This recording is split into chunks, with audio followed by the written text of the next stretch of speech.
আসসালামু আলাইকুম ভাই। ওয়ালাইকুম আসসালাম। ভাই আপনার পরিচয়টা একটু দেবেন। আমার নাম আলামিন। কালীগঞ্জ থানা 10 নম্বর কাষ্টমাই ইউনিয়ন 4 নম্বর ওয়ার্ড গোপাড়া বাসা আমার। এটা মাসলিয়ার গোপের মাঝখান আর কি।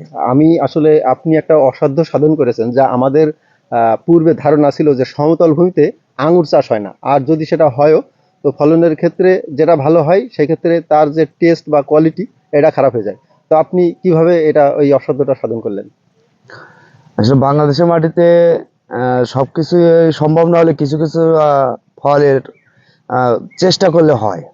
যেমন বাংলাদেশের মাটিতে আঙুরের চাষ আগে যত শুনছি যে হলে টক হয়, তারপরে বিসি হয়, সিডলেস হয় না, বিভিন্ন ধরনের কমপ্লেন ছিল। আসলে আমি যখন আঙুর চাষের এই বাইকুলর বা ইয়াকুলরের কথা শুনলাম যে আসলে বাংলাদেশের মাটিতে এগুলো শুট করছে, বাণিজ্যিকভাবে এটা লাভবান, তখন আমি 10 কাঠা পরীক্ষিতভাবে 10 কাঠা এবার লাগাই। সেই হিসেব করে আমি অনেক সফলতা আমি নিজের কাছ থেকে পেয়েছি বলে আমি আশা করছি। কারণ অতিরিক্ত ফল আসছিল, আসলে আপনি তো আসছেন শেষবেলা, আসলে দেখলে তার চেহারা, ফলে যে মান, পরিপূর্ণতা, সে সবগুলোই আছে। আসলে এগুলো মার্কেটটাও অনেক সুন্দর। আসলে আগামীতে আমি মনে করছি যে আমার এই গাছ পরিপূর্ণতা হয়ে গেছে, গাছে পর্যাপ্ত পরিমাণে ফল আসবে, আর তো সেটাতে এই যে অনেক টেস্ট, খেতেও অনেক মিষ্টতা। আমি ফলগুলো দেখছি, এ তো বিভিন্ন রকমের ফল আছে। তো এই যে জাতের কোনো কি পার্থক্য আছে? আসলে জাতটা এসে মেন, আমার এখানে 6 রকম জাত আছে।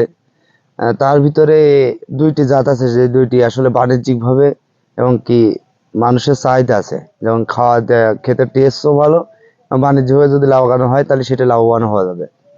এর কি কোনো প্রশিক্ষণ ছিল আপনার আঙুর চাষের পরে? পূর্বে কোনো প্রশিক্ষণ ছিল না। আপনি এটা এমনিভাবেই? আস্তে আস্তে চাষ করার পরে আস্তে আস্তে ইউটিউব দেখে বা শুনে, আর নিজের অভিজ্ঞতা থেকে, আমি যেহেতু কৃষক ঘরের একটা সন্তান, আর মাঠে থাকা হয়, সেখান থেকে ওই পূর্বের অভিজ্ঞতা থেকে আস্তে আস্তে আর কি। আমি আসলে ইউটিউবে আপনাকে দেখেই এখানে আসছি। তো ঘটনা হচ্ছে যে এর যে জাতের ব্যাপারটা বললেন, এর জাতের কি নাম-টাম আছে কিছু? বা অন্য কেউ যদি আপনাকে দেখে উদ্বুদ্ধ হয়ে করতে চায় চাষ, তো সেই ক্ষেত্রে কোনো হেল্প আপনি করবেন কিনা? অবশ্যই আমি হেল্প করতে পারবো, কারণ যে কোনো নতুন একটি আবাদ করতে গেলে অভিজ্ঞতা, এটা ভুল দরকার। যেমন আমার যে ফলন আসছিল, যেভাবে আমি পাইছি, এগুলো দেখেন দ্বিতীয় চালানের ফল। এগুলো আসলে সিডলেস করা যাবে, এগুলো দেখা যাচ্ছে যে ঝোপা বড় হবে, সব রকম ট্রিটমেন্ট আছে। এই যে এগুলো রয়েছে এর ভিতরে, আসলে এটা অভিজ্ঞতার কমতি নেই, এটা অভিজ্ঞতা লাগবে। প্রথম বছরে যে অভিজ্ঞতা হয়েছে, সেই অভিজ্ঞতা থেকে আমার কাছ থেকে চারা আছে আমার কাছে। যদি কেউ বাণিজ্যিকভাবে, যদি কেউ যদি বাগান করতে চায়, তাহলে সে কীভাবে দিক নির্দেশনা আমার কাছ থেকে নিতে যদি চায়, তাহলে আমি অবশ্যই তাকে দিব। এবং ইতিপূর্বে আমার কাছ থেকে অনেক লোকই ভাই কীভাবে করলে সফলতা পাওয়া যায় সেভাবে কাজ করছে, এবং আমি সেভাবে তাদেরকে হেল্প এটা করার চেষ্টা করছি আর কি। সেই ক্ষেত্রে যে আপনি চারা সংগ্রহ করেছিলেন বা এখন আপনি যদি চারা লোকেদের দিতে চান, তো প্রতি পিস চারার দাম কেমন আসতে পারে? আসলে চারার দামটা আসলে 400 টাকা করে পিস বেচছি আমরা। আচ্ছা, আমার আচ্ছা। কেনা ছিল 430 টাকা পিস কেনা ছিল, এখন আমি 400 টাকা করে বা তার কমও নিচ্ছি, বেশি নিচ্ছি, কম নিচ্ছি, তা কম বেশ করে আমরা নিয়ে বেচা কেনা করছি আর কি। তো প্রসঙ্গটা যখন আসলো তো আমি একটু জিজ্ঞেস করি, আপনার এখানে কতটুকু জায়গা পরে আপনি চাষ করেছেন? এখানে আমার 10 কাঠা হইতে জমিতে চাষ করেছি। ১০ কাঠা জমিতে আপনার কতগুলো চারা হলে হতে পারে? 10 কাঠা বইতে আমার 82 পিস চারা লাগানো আছে, 7 ফুট বাই 11 ফুট। আসলে এখানে আমার দরকার ছিল 100 পিস চারা। আচ্ছা, আচ্ছা। 100 পিস চারা লাগালে 7 ফুট 7 বাই 7 হতো। এই গাছটা পরিপূর্ণতা প্রথম বছরই কিন্তু গাছটা এঁটে দিত। আসলে দেখেন এই পাশটা আমার গাছ পরিপূর্ণতা আটার কারণে এই পাশটা প্রচুর ফল আসছিল এবার, কিন্তু এখন নেই, গাছ ফলটা কেটে দিয়েছে। আচ্ছা, কিন্তু ওই পাশটা আমার গাছ একটু নর্মাল ছিল, গাছটা একটু পাতলা ছিল, এবছর ওরা ফলন কম পাইছে, এজন্য 1 বিঘায় 200 করে চারা হলে সবচেয়ে বেটার হয়। অনেকেরই ইচ্ছা আছে আপনার মতন সুন্দর একটা সাজানো গোছানো বাগান তার থাক, বা এরম দেখতে আসলে ভালো দেখে মনের দিক থেকে একটা আত্মতৃপ্তি আসে।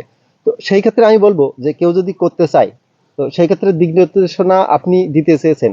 আরেকটা ব্যাপার কি, এই ফসলটা আসলে কতদিন মেয়াদে থাকে? আপনি কোন সময় রোপণ করতে হয় বা কোন সময় এগুলো আবার পুনরায় রোপণ করা লাগে, গাছগুলো মেরে দিতে হয়? একটু ডিটেইলসে বলবেন।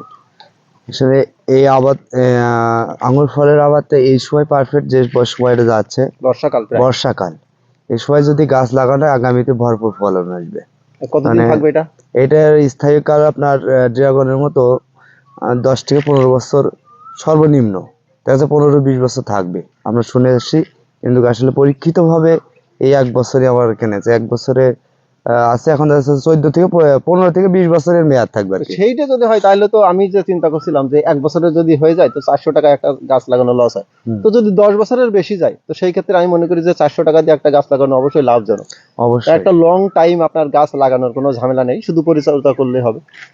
তো এই এর- যে এইখানে আপনি লাগাইছেন এই এই গাছগুলোর বয়স আসলে কেমন? এই গাছটার বয়স গত রোজার ঈদের আগের দিন লাগানো, তারপরে 14 মাস গাছের 14 মাস। বয়স। 14 মাসে তো আপনি কিছু ফল অবশ্যই বিক্রি করেছেন বলছেন। হ্যাঁ, তো এটা আসলে কত মাস বয়সে ফল আসতে শুরু করে? এটা আপনার 1 বছরেই ফলন আসবে। মানে এখন যদি পরিপূর্ণটা চারা যদি লাগানো হয়, তাহলে আগামী বছরের মূল সিজনে, যেরকম আপনার ফেব্রুয়ারি মাসে কাটিং করতে হবে।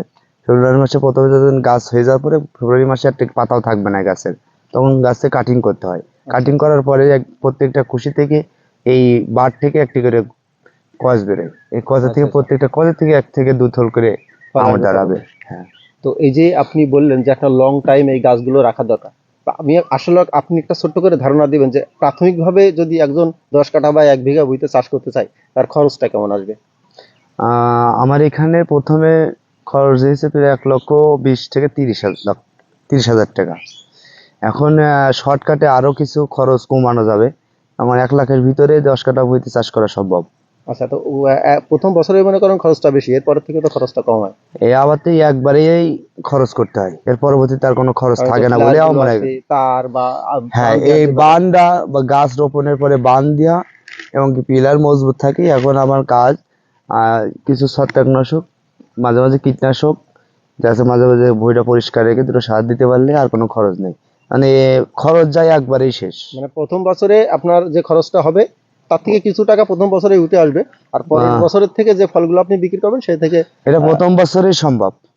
প্রথম বছরেই খরচ যদি উঠাকে উঠে ঘরে আসা সম্ভব। যদি যদি চাষটা যদি আসলে গাছটা যদি পরিপূর্ণভাবে বানানো যায়, তাহলে 1 বছরে আপনার খরচ উঠে আসা সম্ভব। আলম ভাই, আমার খুবই ভালো লেগেছে আপনার সাথে কথা বললাম। আপনি খুব ব্যস্ত মানুষ, আপনাকে অনেক দূর থেকে ডেকে ডেকে এনে আসলে আমি কথা বললাম। আপনাকে অনেক অনেক ধন্যবাদ। ঠিক আছে ভাই। হয়তো পরে আবার আসবো আপনার সাথে। দর্শক, আমি আলামিন ভাইয়ের ক্ষেতটা দেখালাম, চাষ পদ্ধতি সম্পর্কে জানালাম। আপনাদের যদি ইন্টারেস্ট হয় এই ব্যাপারে, আপনি এরকম একটা বাগান তৈরি করবেন, তো অবশ্যই আমি ডিসক্রিপশন বক্সে নম্বরটা দিব, আপনি তার সাথে যোগাযোগ করবেন। সে খুবই ভালো মানুষ, আপনার বিস্তারিত যে কোনো কিছু জানার ব্যাপার হলে সে আপনাকে সাহায্য করবে। ধন্যবাদ বন্ধুরা।